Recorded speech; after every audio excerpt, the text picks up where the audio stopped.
الحمدللہ وحدہ والصلاۃ والسلام علی من لا نبی بعدہ اما بعد فاعوذ باللہ من الشیطان الرجیم بسم اللہ الرحمن الرحیم۔ السلام علیکم ناظرین، صبح کی پرنور ساعتوں میں public news T V channel پر پروگرام صدائے قرآن لے کر ڈاکٹر محمد طاہر مصطفیٰ آپ کی خدمت میں حاضر۔ ناظرین کرام، یہ بات آپ جانتے ہیں کہ پروگرام صدائے قرآن الحمدللہ رب العالمین ہم نے الحمد سے شروع کیا تھا، بالکل آغاز قرآن سے اس کی ابتدا ہوئی تھی اور آج الحمدللہ دوسرے پارے کا آغاز ہو رہا ہے۔ ناظرین کرام، اس پر آپ کو بھی بہت مبارک، سننے والوں کو، دیکھنے والوں کو، اور یہ قرآن کریم کی جو صدا ہے اس پر لبیک آپ نے کہا ہے، یہ آپ کے لیے بھی بہت مبارکباد کی بات ہے اور پبلک نیوز ٹی وی کے لیے بھی بہت مبارکباد کی بات ہے کہ ہمارا ایک پارہ ختم ہوا ہے اور دوسرے پارے کا آج آغاز ہو رہا ہے۔ ناظرین کرام، ہم نے جب سبکن اس پروگرام کو شروع کیا تو آج ہمارا سفر پہنچا ہے سورہ بقرہ کی آیت نمبر 142 سے لے کر 143، اور یہ دوسرے پارے کا آغاز ہے۔ تو آئیے ناظرین، سب سے پہلے تو ہم امام حرمین شریفین قاری عبد الرحمن السدیس کی آواز میں ان آیات کی تلاوت سماعت کرتے ہیں۔ بسم اللہ الرحمن الرحیم۔ یہ نادان اور کم عقل لوگ ضرور کہیں گے کہ اہل ایمان لوگوں کو کیا ہو گیا ہے، پہلے جس قبلے کی سمت رخ کر کے نماز پڑھتے تھے اس سے اچانک کیوں پھر گئے؟ اے ہمارے حبیب، ان سے فرما دیں مشرق و مغرب سب اللہ کے ہیں، اللہ جسے چاہتا ہے سیدھی راہ دکھا دیتا ہے، اور اسی طرح اے ہمارے حبیب، ہم نے آپ کو ایک امت وسط بنایا ہے تاکہ آپ لوگوں کے اوپر گواہ ہوں اور رسول آپ پر گواہ ہوں۔ پہلے آپ جس طرف رخ کر کے نماز پڑھتے تھے اس کو تو ہم نے محض یہ دیکھنے کے لیے قبلہ بنایا تھا کہ کون رسول کی پیروی کرتا ہے اور کون روگردانی کرتا ہے۔ یہ معاملہ تھا تو بہت سخت، مگر ان لوگوں کے لیے سخت نہیں تھا جو اللہ کی ہدایت سے فیض یاب تھے۔ اللہ آپ کے ایمان کو ہرگز ضائع نہیں کرے گا، بے شک اللہ لوگوں کے حق میں نہایت شفیق اور رحیم ہے۔ ناظرین کرام، یہ ہمارا آج کا سبق ہے، دوسرے پارے کا آغاز ہے۔ ناظرین کرام، آج ان آیات سے ہم جو مشاہدہ کر سکتے ہیں وہ یہ ہے کہ اللہ رب العزت نے کہا ہے کہ ہر سمت میری ہے۔ اللہ کی کوئی مخصوص سمت نہیں ہے کہ ہم یہ کہیں کہ اللہ ادھر ہے، مغرب میں ہے یا شمال میں ہے یا جنوب میں ہے۔ نہیں، ایسا نہیں ہے۔ ناظرین کرام، اللہ وہ ذات ہے کہ جس کی مثل کوئی بھی نہیں کائنات میں۔ دوسری بات ناظرین کرام یہ ہے کہ جو انسان کو اللہ رب العزت نے تخلیق کیا ہے اس کا بنیادی مقصد اس کی عبادت ہے، اللہ رب العزت کی۔ وَمَا خَلَقْتُ الْجِنَّ وَالْإِنسَ إِلَّا لِيَعْبُدُونَ، کہ ہم نے جنوں اور انسانوں کو پیدا ہی اس لیے کیا ہے کہ وہ ہماری عبادت کریں۔ اب ناظرین کرام، یہاں سے سوال یہ پیدا ہوا ہے کہ عبادت کیا ہے؟ عبادت سے مراد کیا ہے؟ عبادت سے مراد صرف نماز، روزہ، حج اور زکوٰۃ نہیں ہے۔ ناظرین کرام، یہ بات ہم اکثر پروگراموں میں ڈسکس کر چکے ہیں اور میں بار بار اس کو اس لیے دہراتا ہوں کہ ہمارے فکر و عمل میں یہ بات بیٹھ جائے کہ عبادت میں صرف نماز شامل نہیں ہے، عبادت میں صرف روزہ یا زکوٰۃ شامل نہیں ہے، عبادت میں صرف حج شامل نہیں ہے۔ یہ تو عبادت کے طریقے ہیں، اور اصل عبادت تو اللہ کے سامنے سبمیشن ہے، اپنے آپ کو سرنڈر کر دینا ہے، اپنے آپ کو گرا دینا ہے، اس کی بات کو مان لینا ہے، جیسے اس نے کہہ دیا اس کو من و عن قبول کر لینا ہے، یہ عبادت ہے۔ اب ناظرین کرام، عبادت کی بھی آگے قسمیں ہیں۔ ایک عبادت وہ ہے جو اخفاء میں ہو سکتی ہے۔ اخفاء سے مراد یہ ہے کہ وہ کسی پر ظاہر نہ ہو۔ ایسی کون سی عبادت ہے جو کسی پر ظاہر نہ ہو؟ ناظرین کرام، اللہ کا ذکر عبادت ہے نا، تو یہ ہم اخفاء میں بھی تو کر سکتے ہیں۔ کون جان سکتا ہے کہ میں اپنے دل میں اپنی زبان سے کیا پڑھ رہا ہوں، اللہ کا ذکر کر رہا ہوں؟ اگر آپ نہ کسی کو بتانا چاہیں تو کسی کو علم نہیں ہو سکتا۔ روزہ ہے، یہ وہ عبادت ہے جو اخفاء کی عبادت ہے۔ میں اگر کسی کو نہ بتاؤں کہ میں روزے سے ہوں تو دنیا میں کوئی ایسا پیمانہ نہیں ہے جو کسی شخص کو جان لے کہ یہ شخص روزے میں ہے. یہ اخفاء کی عبادت ہے. لیکن ناظرین کرام کچھ عبادات ایسی ہیں جو کہ اجتماعیت کی عبادات ہیں, یا وہ خلوت نہیں جلوت کی عبادات ہیں کہ جس میں دوسرے لوگ بھی شریک ہوتے ہیں, یا کسی کے سامنے کوئی ان عبادات کو ادا کرتے ہوئے دیکھ سکتا ہے. مثلا میں نماز پڑھتا ہوں, لوگ مجھے دیکھ سکتے ہیں. میں حج کرتا ہوں, لوگ مجھے دیکھ سکتے ہیں. میں اللہ کی راہ میں خرچ کرتا ہوں, لوگ مجھے دیکھ سکتے ہیں. لہٰذا ایسی عبادات جو ظاہراً ادا ہوتی ہیں اخفاء میں نہیں, ان کے لیے ڈسپلن ضروری تھا, ان کے لیے کچھ آداب ضروری تھے. اللہ رب العزت نے ان عبادات کو ادا کرنے کے لیے ایک سمت بھی ضروری تھی, اس کا بھی تعین کر دیا کہ لوگوں میں ہر سمت میں ہوں, میں اوپر بھی نیچے بھی دائیں بھی بائیں بھی آگے بھی پیچھے بھی ہوں. کائنات کا کوئی ایک ذرہ جیسا مقام ایسا نہیں ہے جہاں اللہ کی ذات موجود نہ ہو, وہ ہر جگہ موجود ہے. لیکن ایک عبادات میں, ظاہری عبادات میں وحدت پیدا کرنے کے لیے ضروری تھا کوئی ایک سمت مقرر کی جائے, اور وہ سمت مقرر کرنے کے لیے عبادات میں وحدت کا تصور قائم کرنے کے لیے اللہ رب العزت نے ناظرین کرام یہ کعبۃ اللہ کی طرف منہ کر کے نماز پڑھنا ہمارے لیے یہ لازمی کر دیا کہ اس طرف منہ کر کے نماز پڑھی جائے تو ایسے ہی ہے جیسے تم نے میری طرف منہ کر کے نماز پڑھی. اب یہ ہے کہ ایک عرصے تک ناظرین کرام سب سے پہلے قبلہ یہ جو بیت اللہ ہے, خانہ کعبہ ہے, ملائکہ نے تعمیر کیا, پھر حضرت آدم اور اولاد آدم نے تعمیر کیا.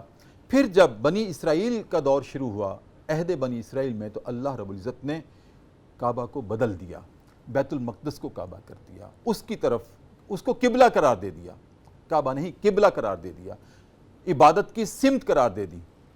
اور پھر ناظرین کرام نبی کریم صلی اللہ علیہ وسلم کی خواہش ہوا کرتی تھی کہ نہیں, میرا قبلہ وہی بنایا جائے جو سابقہ میرے ابراہیم میرے جد امجد کا تھا. پھر اللہ رب العزت نے آپ کی خواہش پر اس کو بدل دیا.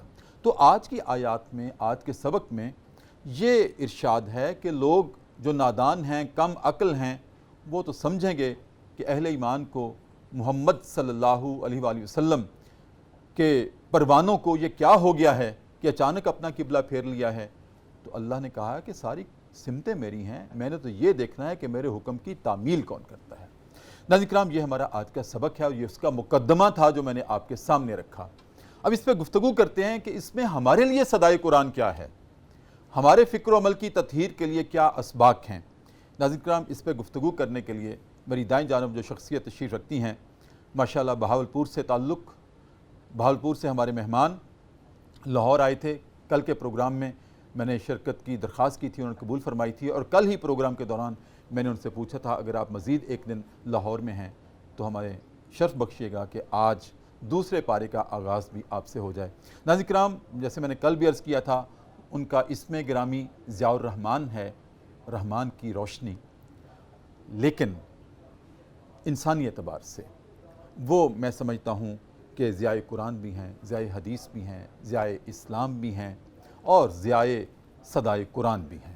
میری مراد ہے پروفیسر ڈاکٹر ضیاء الرحمن. السلام علیکم ورحمۃ اللہ. وعلیکم السلام ورحمۃ اللہ وبرکاتہ. ڈاکٹر صاحب آپ ہمارے پروگرام کی بھی ضیاء ہیں. سر جزاک اللہ سر, بہت شکریہ. اور ناظرین کرام میری بائیں جانب وطن عزیز کا نہیں بلکہ بین الاقوامی طور پر میں سمجھتا ہوں نعت خوانی میں پاکستان کا استعارہ, پاکستان کی پہچان, عزم وحید, جن کے بارے میں ناظرین کرام مجھے یقین ہے کہ جس سوز اور گداز کے ساتھ وہ بارگاہ رسالت مآب میں اپنی حاضری پیش کرتی ہیں, نبی کریم صلی اللہ علیہ وآلہ وسلم کی محبت ان کی آواز میں رچی اور بسی ہوئی ہے. مجھے یقین ہے کہ روز محشر نبی کریم صلی اللہ علیہ وسلم پکاریں گے کہ عزم وحید کو بلاؤ اور میرے ہاتھوں سے اس کے سر پہ چادر رکھوا دو.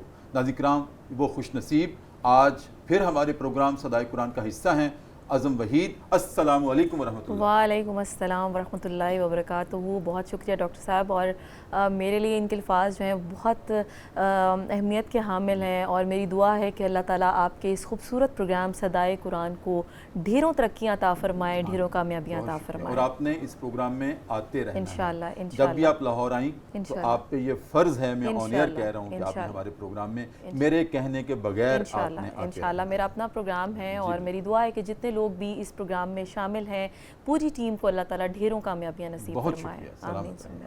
ڈاکٹر صاحب آپ سے گفتگو کا آغاز کرتے ہیں. پہلے تو بہت شکریہ کہ آپ نے میری دوسری مرتبہ درخواست کو قبول کیا. ڈاکٹر صاحب آج کے جو سبق میں اللہ رب العزت نے یہ اعلان کیا ہے کہ ساری سمتیں میری ہیں. ڈاکٹر صاحب ہمارے ناظرین کی رہنمائی کے لیے ارشاد فرمائیں کہ جب پہلے آدم علیہ السلام کا قبلہ بھی وہی ہے جو مکہ میں ہے، جس کی طرف منہ کر کے آج ہم نماز پڑھتے ہیں، پھر ابراہیم علیہ السلام کا قبلہ بھی وہی، بلکہ آپ نے ہی تو تعمیر کیا تھا اس کو، پھر بیت المقدس کو کب قبلہ بنایا گیا اور کیوں بنایا گیا، اس میں کیا حکمت تھی، اور پھر نبی کریم کی جو خواہش ہوئی ان کی خواہش پر ان کے احترام میں دوبارہ قبلہ یہ بیت اللہ کر دیا گیا، مسجد حرام. لیکن پہلے قبلہ تبدیل کیوں ہوا تھا؟ ڈاکٹر صاحب بہت شکریہ آپ کا. ڈاکٹر طاہر مصطفیٰ صاحب، میں سمجھتا ہوں کہ آپ طاہر ہیں اور مصطفیٰ کا مطلب ہوتا ہے چنا ہوا. اللہ تعالیٰ نے الحمدللہ آپ کو قرآن کی تعلیم کو عام کرنے کے لیے چنا، جو ایک آپ کا بڑا کارنامہ غیر منقوط ترجمہ، اور اس کے بعد ایک آپ منقوط ترجمہ بھی کر رہے ہیں. تو اللہ تعالیٰ مزید ماشاءاللہ اللہ تعالیٰ مزید آپ سے قرآن کی خدمت کا کام لے. تو جہاں تک آپ کا سوال ہے، آپ نے بہت ہی خوبصورت تمہیدی گفتگو کی ہے، جس میں تقریباً ساری باتیں اس میں آ گئی ہیں، لیکن اس ضمن میں چند باتیں کرنا چاہتا ہوں. ایسا ہے کہ ڈاکٹر صاحب سب سے پہلے یہ سمجھنا چاہیے کہ جو قبلہ اول ہے وہ خانہ کعبہ ہی ہے.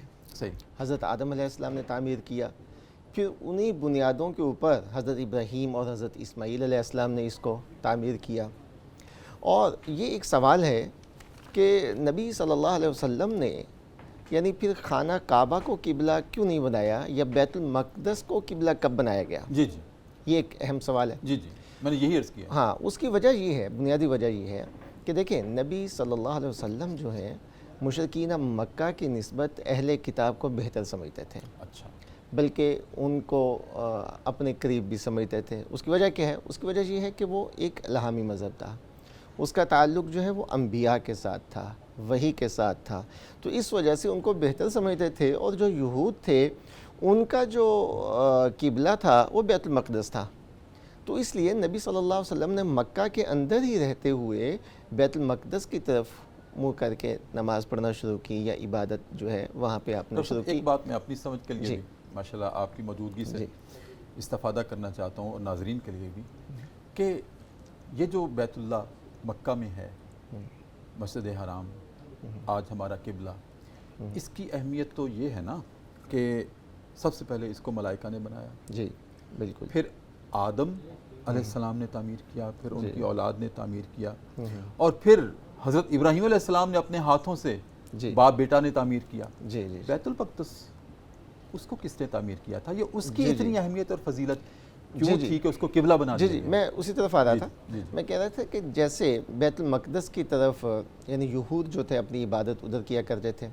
اصل میں جب حضرت سلمان علیہ السلام انہوں نے وہاں پہ ہیکل سلیمانی کی تعمیر کی بیت المقدس کے اندر، فلسطین کے اندر، اور جو تابوت سکینہ تھا وہاں پہ تھا، موجود تھا، تو جس کی وجہ سے تمام بنی اسرائیل اور یہود جو تھے ادھر ہی منہ کر کے اپنی عبادت جو ہے وہ کرنا شروع ہو گیا. تو نبی صلی اللہ علیہ وسلم نے بھی، چونکہ میں نے جیسے پہلے بتایا کہ اہل کتاب کو اپنے قریب سمجھتے تھے اور خود بھی ان کے قریب تھے، تو اسی کعبہ، اسی قبلہ کو جو ہے اپنا کعبہ سمجھا یا اسی کو قبلہ سمجھا، اور ادھر رخ کر کے نماز پڑھنا شروع کر دی.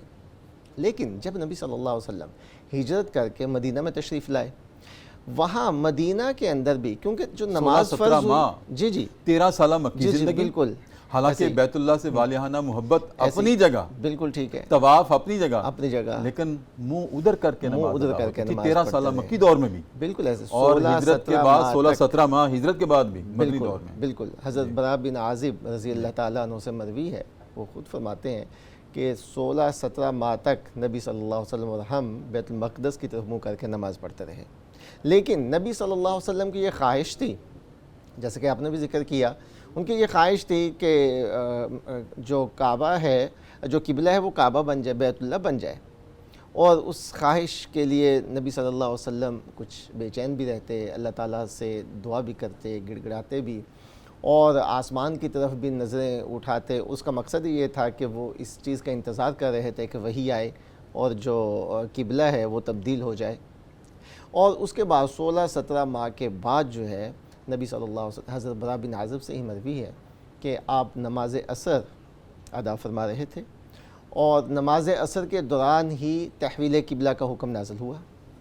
اور جب تحویل قبلہ کو حکم نازل ہوا، 2 رکعت جو ہے وہ پڑھ چکے تھے بیت المقدس کی طرف منہ کر کے، اور دوران ہی جب یہ حکم نازل ہوا تو باقی 2 رکعت جو ہے وہ انہوں نے اپنا رخ چینج کیا۔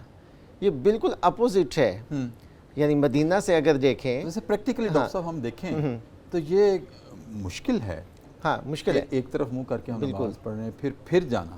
پریکٹیکلی ایسی ہے کہ امام بھی اس میں چل کر آگے آیا۔ اچھا، میں یہی پوچھنے لگا تھا بالکل کہ اگر ایسے ہی پیچھے مقتدی اپنا منہ ادھر کر لیں وہ تو آسان ہے، وہ تو آسان ہے، اب امام اگر اپنا صرف رخ ادھر کرتے ہیں پھر وہ تو پیچھے رہ جائیں گے، بالکل امامت تو نہیں ایسے ہی ہے، ہوگی۔ بالکل۔ اب پھر امام رسول اللہ صلی اللہ علیہ وسلم تھے، وسلم وہ چل کے آگے آئے، جی جی جی بالکل ایسے ہی ہے۔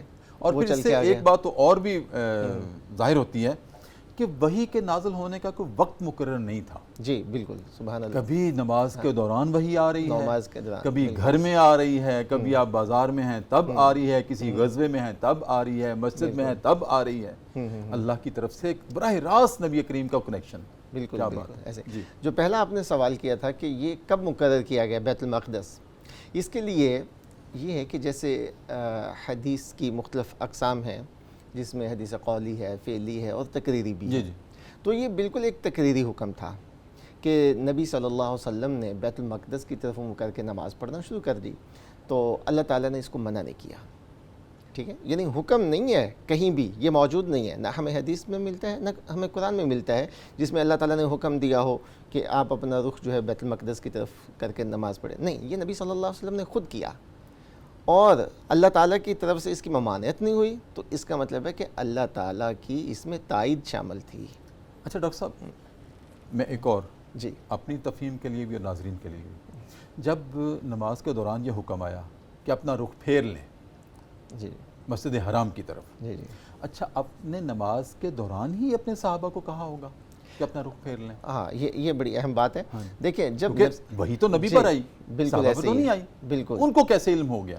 اللہ اکبر۔ صحابہ کرام کا جو ایمان تھا اور نبی صلی اللہ علیہ وسلم کی ایک ایک ادا اور ایک ایک حکم کے اوپر عمل کرنے کا جو ان کے اندر جذبہ تھا، اس کا اندازہ آپ اس واقعے سے بھی لگا سکتے ہیں کہ نبی صلی اللہ علیہ وسلم خطبہ ارشاد فرما رہے ہیں، اور خطبے کے دوران ہی آپ نے کوئی صحابی تھے کھڑے تھے، آپ نے کہا بیٹھ جاؤ، تو وہ باہر ہی بیٹھ گئے، لیکن ایک صحابی تھے کہ ان کا ایک پاؤں مسجد کے اندر ایک مسجد کے باہر، انہوں نے سمجھا کہ شاید مجھے کہا گیا، وہ ادھر ہی بیٹھ گئے، ایک پاؤں اندر ہے ایک باہر ہے۔ تو صحابہ کا تو یہ طرز عمل تھا کہ فوراً عبداللہ بن بات مسعود مانتے رضی تھے۔ اللہ تعالیٰ عنہ سے ہم نے کل پرسوں ان کا تذکرہ کیا تھا کہ مسجد کے وہ باہر ہیں، ہاں لیکن بالکل کانوں ایسے میں ہی۔ آواز پڑ گئی اجلسو، ہاں، وہیں بیٹھ گئے۔ وہیں پہ کسی نے بیٹھ کہا، گئے۔ انہوں نے تو نبی کریم نے تو اندر جو لوگ کھڑے ہیں ان کو کہا ہے، بالکل انہوں ایسے نے ہی کہا ہے، مجھے کیا پتا، مجھے کیا ہو سکتا پتا، مجھے ہی کہا ہو۔ بالکل صحیح ہے۔ تو میں نے تو اتنا بھی نہیں گوارا کیا کہ یہاں سے لے کر مسجد کی دہلیز کے اندر جانے میں 10 سیکنڈ لگیں گے، وہ 10 سیکنڈ بھی نبی کی اطاعت کے بغیر نہ گزر جائیں۔ سبحان اللہ، سبحان بس یہ صحابہ کا عمل تھا۔ تو جب انہوں نے دیکھا کہ نبی صلی اللہ علیہ وسلم نے اپنا رخ تبدیل کیا تو وہ بھی ساتھ ساتھ تبدیل ہو گئے۔ اچھا، تو اس میں مختلف روایات ہیں۔ ایک روایت تو یہ ہے کہ نماز عصر کا یہ ٹائم تھا، اور یہ اتھینٹک روایت ہے، اور اس میں یہ ہے کہ جس جگہ پہ آپ نماز پڑھ رہے تھے اس مسجد کو مسجد قبلتین کہا آج جاتا بھی ہے، مسجد ذو وہ قبلتین آج بھی موجود ہے۔ اللہ تعالیٰ نے آپ کو بھی موقع اچھا، دیا تو ہوگا، نبی آپ بھی گئے ہوں کریم گے۔ اپنی امامت کی جگہ سے ہٹ کر جی جی چل کے آگے گئے، آگے اور گئے، صحابہ نے رخ انور کو دیکھ لیا، جی جی جی، تو آپ بھی ساتھ اسی طرح سبحان چل اللہ۔ گئے۔ یعنی وہ مسجد قبلتین، یعنی 2 قبلوں والی مسجد، 2 قبلہ والی مسجد، یعنی بیت المقدس اور اس کے ساتھ ہی بیت اللہ۔ صحیح۔ تو اس کے علاوہ اور بھی روایات ہیں جس میں بعض جگہ پہ فجر کے وقت یہ حکم پہنچا، فجر کی نماز ہو رہی تھی کسی علاقے میں، اور جو شخص جو پیغام لے کے گیا اس نے نماز کے دوران ہی آواز لگائی کہ اپنا رخ تبدیل کر لو، کعبہ قبلہ جو ہے تبدیل ہو گیا ہے۔ اچھا، تو انہوں نے بھی نماز کے دوران ہی اپنا رخ تبدیل کر لیا۔ بعض کا فجر کے بارے میں بھی روایت ہمیں ملتی ہے۔ تو یہ بہرحال یعنی بتانے کا یہ مقصد ہے کہ یہ بیت المقدس کو جو ہے کوئی حکم نہیں آیا، یہ ایک اہل تقریری تھا کہ اللہ تعالیٰ کی طرف سے تائید تھی تو اس لیے ادھر منہ کر کے نماز پڑھتے تھے. ویسے بھی بیت اللہ میں نماز فرض نہیں ہوئی تھی, نماز ہوئی ہے مدینہ میں آ کے فرض ہوئی ہے, جو 5 وقت کی نماز ہے معراج کے موقع پہ. ہاں معراج کے موقع پہ, یعنی وہ بالکل آخری سال تھا مکہ کا جب یہ فرض ہوئی ہے, لیکن اس کو صحیح طرح جو امپلیمنٹیشن اس کی ہوئی ہے وہ مدینہ میں آ کر ہوئی ہے. صحیح. لیکن اس سے پہلے جو ہے وہاں جتنا عرصہ رہے یا جو نفلی عبادت تھی یا نفلی جو نماز تھی وہ جو پڑھتے رہے ہیں وہ بیت المقدس کی طرف منہ کر کے نماز پڑھتے رہے. صحیح. ناظرین کرام, میں ایک بات عرض کروں کہ ڈاکٹر صاحب نے اپنی گفتگو میں حدیث کی 3 اقسام بتائی ہیں. میں چاہتا ہوں کہ ان کی تھوڑی سی وضاحت آپ کے سامنے رکھ دوں. ڈاکٹر صاحب نے فرمایا ایک حدیث ہوتی ہے حدیث قولی, ایک فعلی, ایک حدیث تقریری. اب تقریری سے مراد آپ تقریر نہ سمجھ لیجیے گا. دیکھیں حدیث قولی سے مراد یہ ہے نبی کریم صلی اللہ علیہ وسلم کا قول, جو آپ نے ارشاد فرمایا, جو فرما دیا وہ حدیث قولی ہے. حدیث فعلی سے مراد یہ ہے جو آپ نے عمل کیا, جو آپ نے فعل کیا, جو آپ نے پریکٹس کی, جو آپ نے ایکٹ کیا, وہ حدیث فعلی ہے. اور حدیث تقریری سے کیا مراد ہے؟ اس سے مراد آپ کی کوئی تقریر نہیں ہے. حدیث تقریری سے مراد یہ ہے کہ نبی کریم صلی اللہ علیہ وسلم کے سامنے کسی صحابی نے کوئی ایکٹ کیا, کوئی پریکٹس کی, کوئی عمل کیا اور آپ اس کو دیکھ کر خاموش رہے, آپ نے سکوت اختیار فرمایا.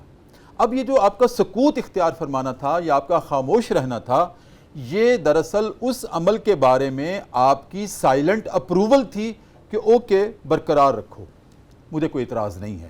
اگر کسی کا عمل قابل اعتراض ہوتا تو پیغمبرانہ فرض تھا کہ آپ اس کی اصلاح فرماتے. اگر آپ خاموش رہے تو اٹ مینز کہ وہ عمل نبی کریم صلی اللہ علیہ وسلم کے لیے بھی قابل قبول تھا اور آپ نے خاموشی اختیار فرما کر یہ ایک سائلنٹ اپروول دے دی کہ اس کو برقرار رکھ سکتے ہو, تم کر سکتے ہو. اس کو حدیث تقریری کہتے ہیں, جس میں کہ آپ نے خاموشی سے اس عمل کو برقرار رکھنے کی اپروول دی ہو. ناظرین کرام, بہت خوبصورت ڈاکٹر صاحب نے گفتگو فرمائی ہے. وقفہ ہے پروگرام صدائے قرآن میں, اور وقفے میں ہم جایا کرتے ہیں دربار رسالت میں اور اپنے نبی کریم صلی اللہ علیہ وسلم کی ذات اقدس پر ایک مرتبہ درود کریم کا نذرانہ پیش کرتے ہیں اور واپس آتے ہیں.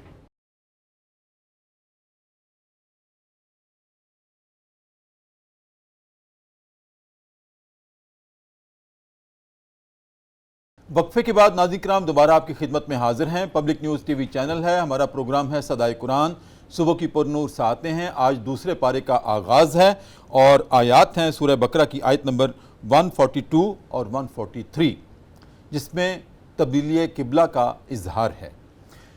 ڈاکٹر صاحب, جب تبدیلی قبلہ ہوئی, ایک تو نبی کریم صلی اللہ علیہ وسلم کی اپنی خواہش بھی تھی. خواہش کیوں تھی اور کیا محرکات تھے کہ بیت المقدس سے واپس ادھر قبلہ بنایا جانا؟ صحیح. اچھا, اس میں بنیادی طور پہ خواہش تو اس لیے تھی کہ دیکھیں نبی صلی اللہ علیہ وسلم کے جد امجد حضرت ابراہیم علیہ السلام اور حضرت اسماعیل علیہ السلام, انہوں نے چونکہ خانہ کعبہ کی تعمیر کی, اور میں سمجھتا ہوں کہ قبلہ اول بھی یہی ہے. ہم ویسے تو کہہ دیتے ہیں قبلہ اول بیت المقدس ہے, لیکن اگر حقیقتاً دیکھا جائے تو قبلہ اول جو ہے یہ بیت اللہ ہی ہے. جی.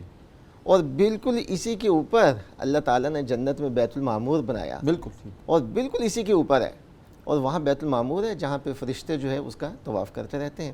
تو اس لیے کہ یہ قبلہ اول ہی ہے. اس لیے نبی صلی اللہ علیہ وسلم کی ایک تو اپنے آباء و اجداد کی وجہ سے اور حضرت ابراہیم علیہ السلام کی وجہ سے, کیونکہ حضرت ابراہیم علیہ السلام تو ایک ایسے پیغمبر ہیں کہ بہت ساری سنتیں حضرت ابراہیم علیہ السلام کی ویسی کی ویسی ہمارے تک یہاں پہنچ گئی ہیں.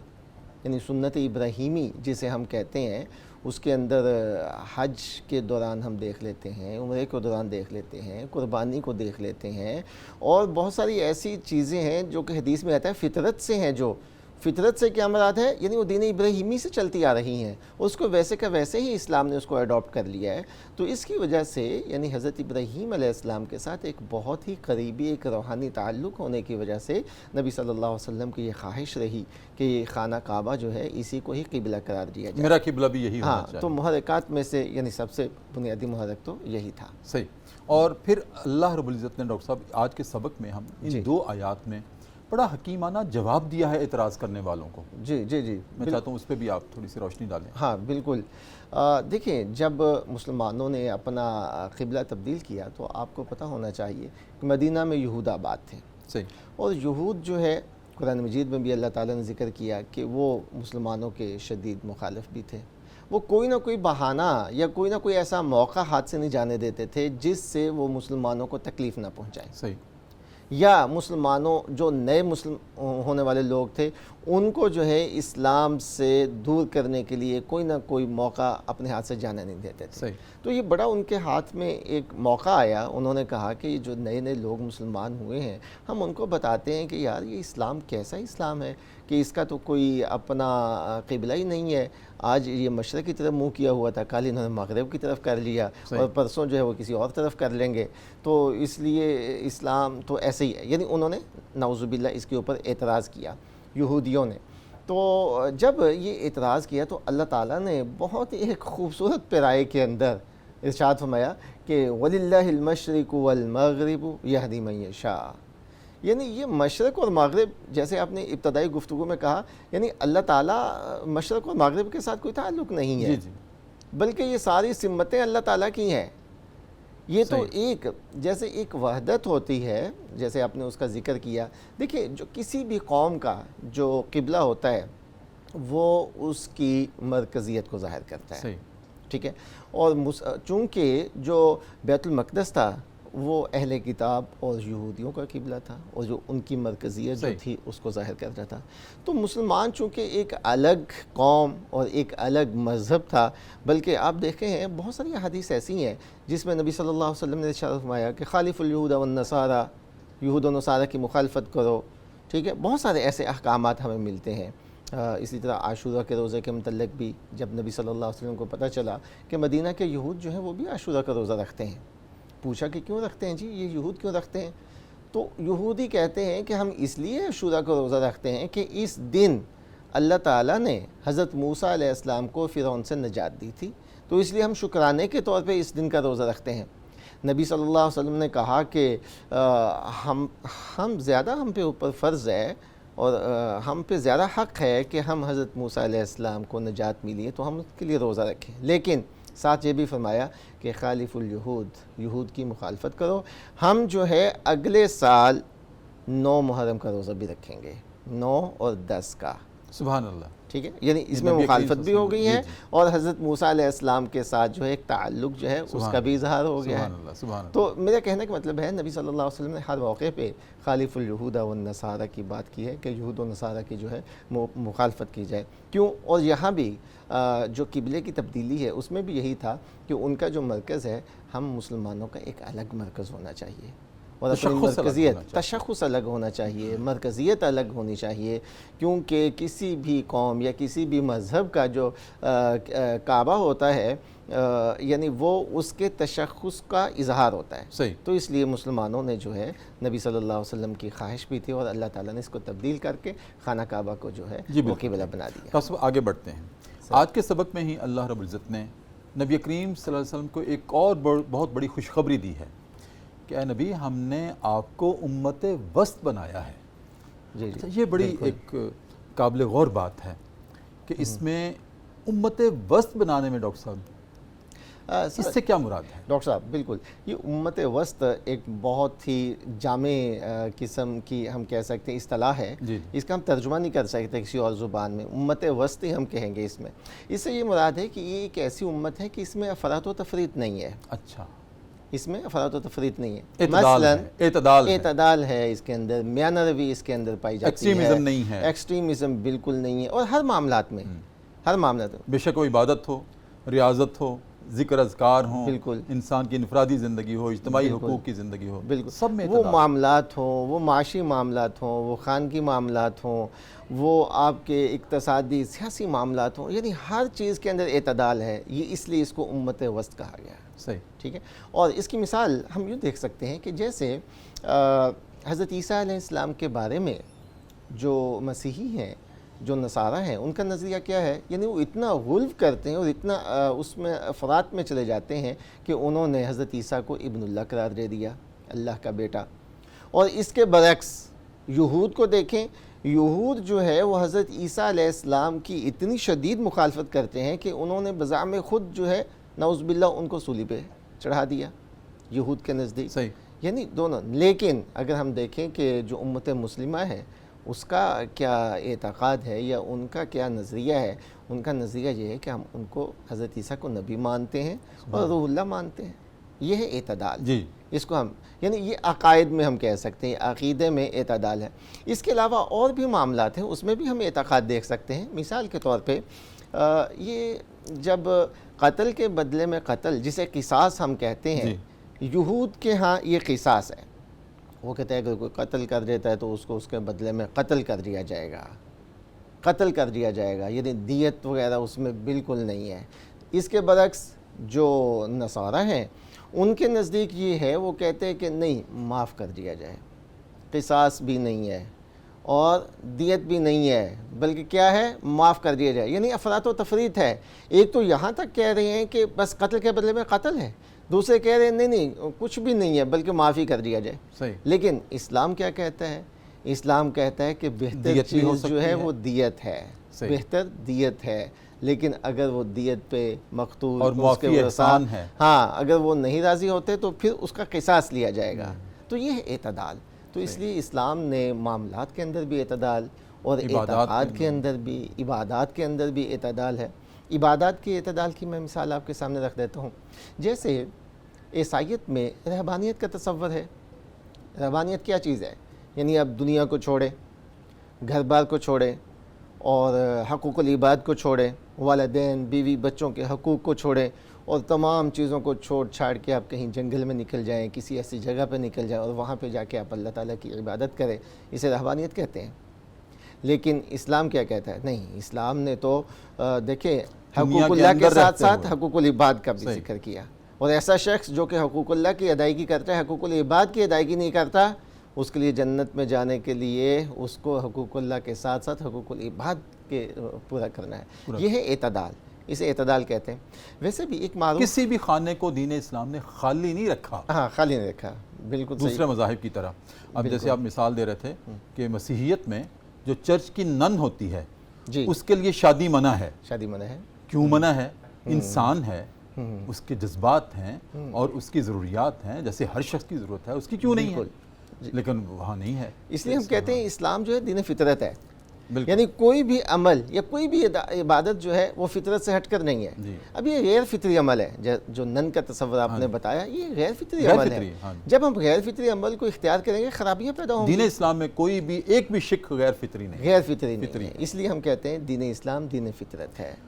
بالکل. وہ آپ نے عبادات کی بات بھی کی, مجھے بھی یاد آ گیا, ہم نے پہلے بھی ایک پروگرام میں ڈسکس کی تھی کہ نبی کریم صلی اللہ علیہ وسلم سے ایک صحابی عرض کرنے کے یا رسول اللہ, میں ہر روز روزہ رکھنا چاہتا ہوں. آپ نے کہا نہ, میں تم سے زیادہ اللہ سے ڈرنے والا ہوں. میں رکھتا بھی ہوں, چھوڑتا بھی ہوں, میں سوتا بھی ہوں, جاگتا بھی ہوں, بالکل. میں دنیا کے ہر کام نپٹاتا ہوں, کرتا ہوں اور اللہ کو یاد بھی کرتا ہوں. سبحان اللہ. تو یہ تو اعتدال امت وسط سے مراد ہے, اعتدال. اور ویسے بھی ڈاکٹر صاحب, ہاں جی, حضرت عبداللہ بن عمرو بن العاص صحابی رسول تھے. نبی صلی اللہ علیہ وسلم ان کے گھر گئے اور آپ کو پتہ چلا کہ وہ دن کو روزہ رکھتے ہیں, ساری رات عبادت کرتے ہیں. ان کے پاس چلے گئے, ان سے جا کے پوچھتے ہیں کہ اے عبداللہ, میں نے سنا ہے کہ تو رات کو عبادت کرتا ہے, سوتا نہیں, اور دن میں روزہ رکھتا ہے, کہ ایسا ہی ہے؟ اس نے کہا بلا, کیوں نہیں, اللہ کے رسول, میں ایسے ہی کرتا ہوں. تو نبی صلی اللہ علیہ وسلم نے کیا فرمایا؟ آپ نے فرمایا کہ دیکھیں, روزہ رکھو بھی اور افطار بھی کرو, رات کو اللہ تعالیٰ کی عبادت بھی کرو اور سو بھی. اور اس کے ساتھ کیا فرمایا؟ فرمایا فَإِنَّ لِجَسَدِكَ عَلَيْكَ حَقًّا, تمہارے جسم کا تمہارے اوپر حق ہے. سبحان اللہ. اور وَإِنَّ لِعَيْنِكَ عَلَيْكَ حَقًّا, آپ کی آنکھوں کا تمہارے اوپر حق ہے, یعنی سونا بھی ہے. اور کیا فرمایا؟ وَإِنَّ لِزَوْرِكَ عَلَيْكَ حَقًّا, تمہارے ہمسائے کا بھی تم پر حق ہے. وَإِنَّ لِزَوْجِكَ عَلَيْكَ حَقًّا, تمہاری بیوی کا تمہارے اوپر حق ہے. تو یہ ہے اسلام, یہ صحیح بخاری کی روایت ہے, یہ اسلام ہے. اسی لیے ہم کہتے ہیں یہ اعتدال کا دین ہے, یہ ایک معتدل دین ہے, امت وسط ہے. اور امت وسط ڈاکٹر صاحب ایک اور, یہ اس امت کو اللہ رب العزت نے اعتدال کے ساتھ ایک مضبوطی عطا کی ہے. بالکل. اور سب سے بڑی مضبوطی جو ہے وہ طاقت, قوت, وہ ایمان کی قوت ہے. ایمان کی قوت ہے. اور آپ دیکھیں کہ ماشاءاللہ آپ کے سامنے تو مجھے کیا چیز رکھنی, میں ناظرین کے لیے عرض کر رہا ہوں کہ درخت, اس کی جو نیچے جڑیں ہوتی ہیں کمزور ہوتی ہیں, بالکل, اور اوپر جو شاخیں ہوتی ہیں ان کو بھی توڑا جا سکتا ہے, لیکن درمیان کا حصہ جو تنا ہوتا ہے اس کو نہ توڑا جا سکتا ہے نہ اس کو زور لگا کے گرایا جا سکتا ہے. وہ مضبوط ترین حصہ ہوتا ہے کیونکہ وہ وسطی حصہ ہوتا ہے. وسطی حصہ ہوتا ہے. تو اللہ رب العزت نے بھی اس امت کو ماشاءاللہ امت وسط قرار دے کر یہ بھی ظاہر کیا ہے, ثابت کیا ہے کہ یہ امت بہت مضبوط ہے, کوئی اس سے ٹکرانے کی کوشش نہ کرے. بہت اچھا نقطہ آپ نے بیان کیا. اور اگر ہم ڈاکٹر صاحب میں بتاؤں کہ اگر ہم معاشی طور پہ بھی اگر دیکھیں کہ معاشی طور پہ امت وسط کیسے ہے, اللہ تعالیٰ نے قرآن مجید میں سورہ فرقان آپ کی اجازت سے میں وقفہ لے لوں پھر اس کے بعد چلیں ٹھیک ہے, اس کے بعد ہم چلیں. ناظرین کرام, بہت خوبصورت گفتگو ہے ڈاکٹر ضیاء الرحمان صاحب سے امت وسط پہ. وقفہ ہے پروگرام صدائے قرآن میں, اور ایک مرتبہ پھر ہم چلتے ہیں دربار رسالت میں اور اپنے نبی کریم صلی اللہ علیہ وسلم کی ذات اقدس پر ایک مرتبہ پھر درود کریم کا نذرانہ پیش کرتے ہیں اور واپس آتے ہیں.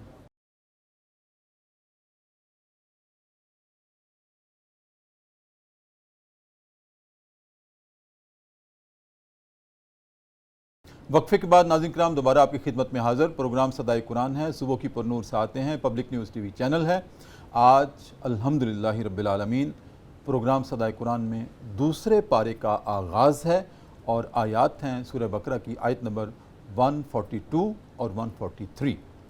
ڈاکٹر صاحب, ہم نے امت وسط کے تناظر میں بات کی ہے عقیدے کے اعتبار سے, عبادت کے اعتبار سے, حقوق کے اعتبار سے, کہ یہ امت اپنے اندر اعتدال, اللہ نے اس کے خمیر میں ہی اعتدال رکھا ہے.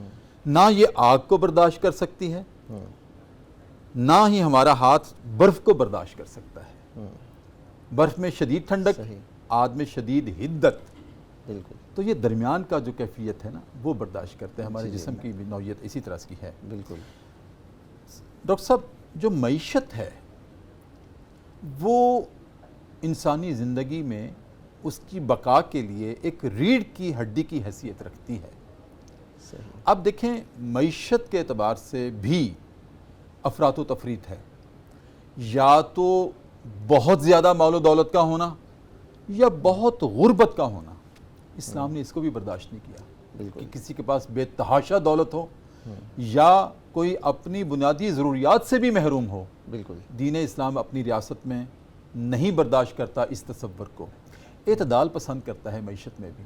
ذرا میں چاہتا ہوں کہ اس کو ارشاد فرما دیں کہ معیشت میں انسانی زندگی کی بقا کے لیے اعتدال کیا ہے. بالکل ٹھیک ہے. دیکھیں, جو معیشت ہے یہ آپ کو پتہ ہونا چاہیے کسی بھی معاشرے میں ریڑھ کی حیثیت, ہڈی کی حیثیت رکھتا ہے. تو اللہ کے رسول صلی اللہ علیہ وسلم نے اس کے بارے میں بہت واضح ہدایات دی.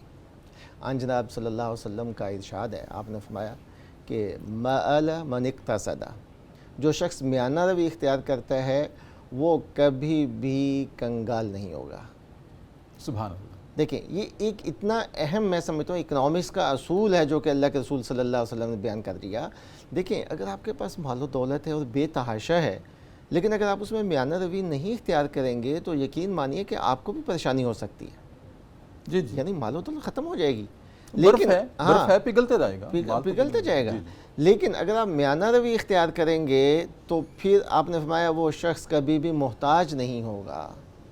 اور اسی طرح معیشت کے حوالے سے میں بات کرتا ہوں, نبی صلی اللہ علیہ وسلم نے خرچ کرنے کا بڑا حکم دیا, انفاق فی سبیل اللہ کا حکم دیا, صدقہ خیرات کرنے کا حکم دیا. میں کہتا ہوں جتنی ڈاکٹر صاحب قطع کلام معاف کے جتنی خرچ کرنے سے رزق میں برکت پڑتی ہے, مال میں برکت پڑتی ہے, انسان سوچ نہیں سکتا. ہم تھوڑ دلے ہیں, ہم کہتے ہیں نہیں یہ میں کیوں خرچ کروں, میرے پیسے کم ہو جائیں گے. کم نہیں ہوتے, زیادہ ہوتے ہیں. زیادہ ہوتے ہیں. لیکن خرچ کر کے تو دیکھیں. بالکل صحیح فرمایا. لیکن نبی صلی اللہ علیہ وسلم نے کیا فرمایا؟ آپ نے فرمایا سب سے بہترین صدقہ وہ ہوتا ہے کہ انسان خرچ کرے اور ایسا نہ ہو کہ وہ سارا ہی خرچ کر جائے اور خود کنگال ہو جائے. صحیح. یعنی اس میں بھی میانہ روی ہے. جی جی, خرچ کرنے میں بھی میانہ روی ہے. جیسے صحابہ نے پوچھا تھا نا, یسألونک ماذا ینفقون جی, قل العفو, یہ اعتدال پر مبنی جواب آیا. اعتدال پر مبنی جواب. بالکل کہ نبی آپ سے سوال کرتے ہیں کتنا خرچ کریں, ان سے کہہ دیں اپنی ضروریات پوری کر لیں, جو بچ جائے اس میں سے خرچ کریں میرے راستے میں. بالکل ٹھیک ہے. اسی طرح اللہ تعالیٰ نے سورہ الفرقان میں جو فرمایا ہے, یعنی جو مومنین کی صفات بیان کی, اس میں کیا فرمایا کہ وَالَّذِينَ إِذَا أَنفَقُوا لَمْ يُسْرِفُوا وَلَمْ يَقْتُرُوا وَكَانَ بَيْنَ ذَلِكَ قَوَامًا, کہ جو مومن لوگ ہوتے ہیں جب وہ خرچ کرتے ہیں تو اس میں اسراف نہیں کرتے, فضول خرچ نہیں کرتے. لم یسرفو, وہ فضول خرچ نہیں ہوتے, اور ولم یقترو, یعنی اس کا متضاد کیا ہے, بہت زیادہ ہی تنگ ہاتھ ہو جانا, کنجوسی. تنگ کنجوس بھی نہیں تنگ ہوتے، ہاتھ رکھنا، ہاں وہ کنجوس بھی نہیں ہوتے. فرمایا کسی کو دیکھ کر ترس نہ آنا، پتھر دل ہو جانا. پتھر دل ہو جانا. جی. فرمایا وَكَانَ بَيْنَ ذَلِكَ قَوَامًا، وہ ان دونوں کے درمیان میں چلتے ہیں. تو یہ معیشت کے اندر اعتدال ہے. اور معیشت کے اندر اعتدال کی ہمارے سامنے اور بھی بہت ساری مثالیں جو ہیں ہم دیکھ سکتے ہیں، قرآن مجید میں بھی دیکھ سکتے ہیں، اور نبی صلی اللہ علیہ وسلم کے جو احکامات ہیں اس کو بھی دیکھ سکتے ہیں. لیکن ایک اور چیز ہے، میں اس کے ساتھ ہی اس کو ایڈ کرنا چاہتا ہوں کہ انسان کا جو بھی عمل خالص اللہ کے لیے ہوگا وہ قابل قبول ہے، صحیح، ورنہ وہ کوئی بھی نہیں ہے. ٹھیک ہے، جیسے اقبال نے کہا کہ وہ ایک سجدہ جسے تو گراں سمجھتا ہے، ہزار سجدے ہزار سے سجدوں سے دیتا ہے آدمی کو نجات. یعنی اگر ہم خالص اللہ تعالیٰ کے لیے کام کریں، خالص اللہ تعالیٰ کی رضا کے لیے خرچ کریں، تو پھر کیا ہے اس کا مقام کیا ہے؟ اس کا مقام بہت اونچا ہے. اس کے برعکس اگر ہم دیکھتے ہیں کہ نبی صلی اللہ علیہ وسلم نے فرمایا کہ قیامت والے دن ایک جواد شخص آئے گا، سخی، اور اللہ تعالیٰ کہیں گے اس کو اٹھا کے جہنم میں پھینک دو. وہ کہے گا اے اللہ تعالیٰ میں نے تو اتنا خرچ کیا، اتنی سخاوت کی، تو اللہ تعالیٰ کہیں گے تو نے اس لیے کیا تاکہ لوگ تجھے جواد کہیں، لوگ تجھے سخی کہیں، لوگ تمہاری تعریف کریں. لوگوں نے تیری تعریف کر دی، تجھے سخی کہہ دیا، جو تو چاہتا تھا تجھے مل گیا، میرے پاس اب کچھ نہیں ہے دینے کے لیے، اس کو جہنم میں. کیونکہ تمہارے خرچ کرنے میں میری رضا شامل ہے. بالکل. تو میں آخر میں ایک حدیث بلکہ دعا ہے جو کہ اللہ کے نبی صلی اللہ علیہ وسلم کا معمول تھا اور آپ نے سکھلائی ہے، جی جی، وہ اخلاص کے اوپر مبنی ہے، یعنی اخلاص کو مانگنا ہے، ریاکاری سے بچنا ہے. صحیح. تو وہ میں آپ کے اللہم طہر قلوبنا من النفاق، اے اللہ تعالیٰ میرے دل کو نفاق سے پاک کر دے. اور کیا فرمایا؟ وَعَمَلَنَا مِنَ الرِّيَاءِ، اور میرے اعمال کو ریاکاری سے، دکھلاوے سے بچا لے. وَأَلْسِنَنَا مِنَ الْكَذِبِ، وَأَلْسِنَنَا مِنَ الْكَذِبِ، اور میری زبان کو جھوٹ سے، وَأَعْيُنَنَا مِنَ الْخِيَانَةِ فَإِنَّكَ آنکھوں کی خیانت اس سے نہ ہو. فَإِنَّكَ تَعْلَمُ خَائِنَةَ الْأَعْيُنِ وَمَا تُخْفِي الصُّدُورُ. تو اس دعا کو ہمیں اپنا معمول بنانا چاہیے. نماز کے بعد جو بھی دعا کی قبولیت کے اوقات ہیں، یہ دعا کو ہم پڑھیں گے تو انشاءاللہ اللہ تعالیٰ ہمیں خالص چیزیں جو بہت شکریہ سر آپ کی اس خوبصورت گفتگو کا، اور یہ جو جواہر آپ نے ہمیں عطا کیے ہیں یقیناً ہمارے لیے اس میں بہت روشنی ہے. آپ کی آمد کا بہت شکریہ، اور اس وعدے کے ساتھ آپ جب بھی لاہور آئیں گے صدائے قرآن میں انشاءاللہ حاضر ہوں. ضرور، بالکل. ناظرین کرام، اب وقت ہوا ہے پروگرام صدائے قرآن میں ذکر صاحب قرآن کا. ناظرین کرام، کل والے پروگرام میں ہم نے اس بات کو پیش نظر رکھا تھا ذکر صاحب قرآن میں کہ نبی کریم صلی اللہ علیہ وآلہ وسلم بحیثیت بشر بھی خیر البشر تھے.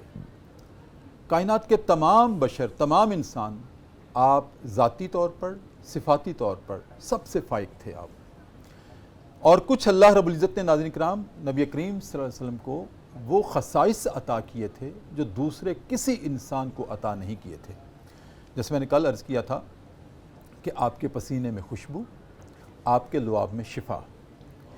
اس طرح ناظرین کرام آج میں عرض کروں گا کہ آپ کے بشری خصائص میں یہ بھی بات شامل تھی کہ آپ نے کبھی بھی جمائی نہیں لی تھی. جب ہم جمائی لیتے ہیں نا تو ہم جب منہ کو کھولتے ہیں تو منہ کی ایک عجیب سی حالت بن جاتی ہے، وہ دیکھنے کو اچھی نہیں لگتی. لیکن بعض روایات میں یہ بھی ہے کہ جمائی میں شیطان کا حصہ ہے، شیطانی یہ عمل ہے، وہ سکھلاتا ہے کہ منہ کو کھولو. اور اس لیے ہمارے دین کی تعلیمات میں یہ ہے کہ جب تم جمائی لو تو اپنا ہاتھ اپنے منہ کے سامنے رکھ لو تاکہ کوئی باہر سے ایسے جراثیم اندر داخل نہ ہو جائیں جو مضر صحت بھی ہوں.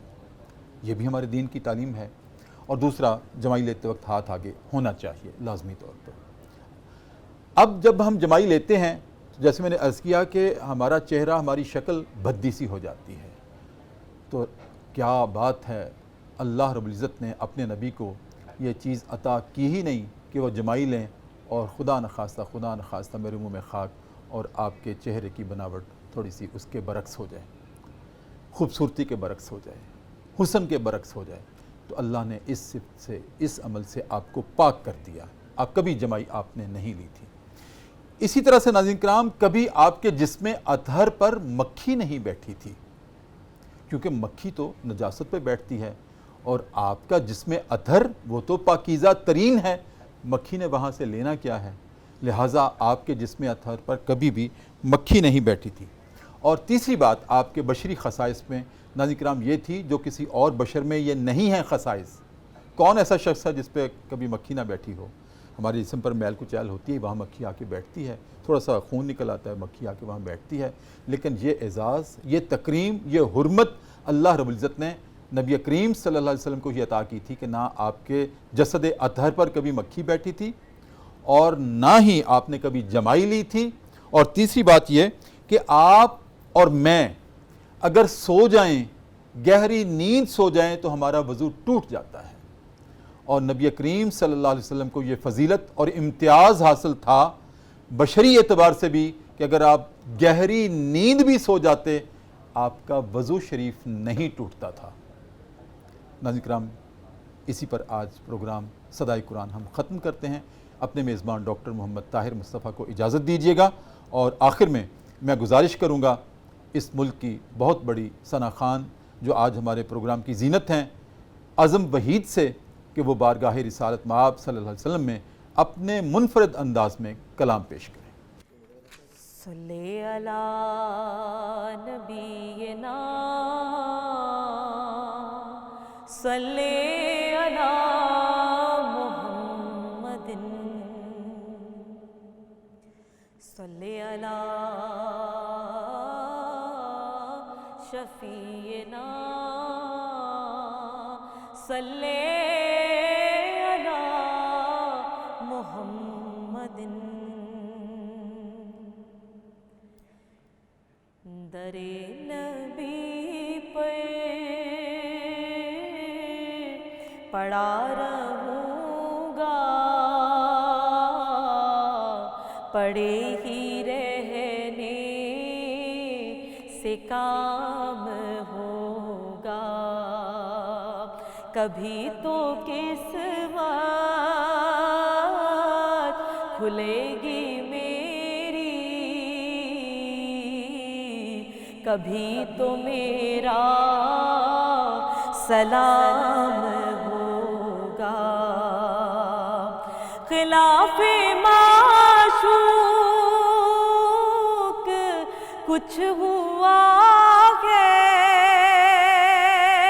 نہ کوئی عاشق سے کام ہوگا، خدا بھی ہوگا ادھر ہی ہے دل جدھر وہ عالی مقام ہوگا، خدا بھی ہوگا ادھر ہی ہے دل جدھر وہ عالی مقام ہوگا، کیے ہی جاؤں گا عرض مطلب، ملے گا جب تک نہ دل کا مطلب، نہ شام مطلب کی صبح ہوگی، نہ یہ فسانہ تمام ہوگا، کبھی تو قسمت کھلے گی میری، کبھی تو میرا سلام ہوگا، جو دل سے ہے مائلِ پیمبر، یہ اس کی پہچان ہے مقرر، کہ ہر دم اس بے نوا کے لب پر درود ہوگا، سلام ہوگا، کبھی تو قسمت کھلے گی میری، کبھی تو میرا سلام ہوگا، اسی طبع پہ جی رہا ہوں، یہی تمنا جلا رہی ہے، اسی توقع پہ جی رہا ہوں، یہی تمنا جلا رہی ہے، نگاہ لطف و کرم نہ ہوگی تو مجھ کو جینا آرام ہوگا، کبھی تو قسمت کھلے گی میری، کبھی تو میرا سلام ہوگا، در نبی پر پڑا رہوں گا، پڑے ہی رہنے سے کام ہوگا، کبھی تو قسمت کھلے گی میری، کبھی تو میرا سلام ہوگا، در نبی پر پڑا رہوں گا، پڑے ہی رہنے سے کام ہوگا۔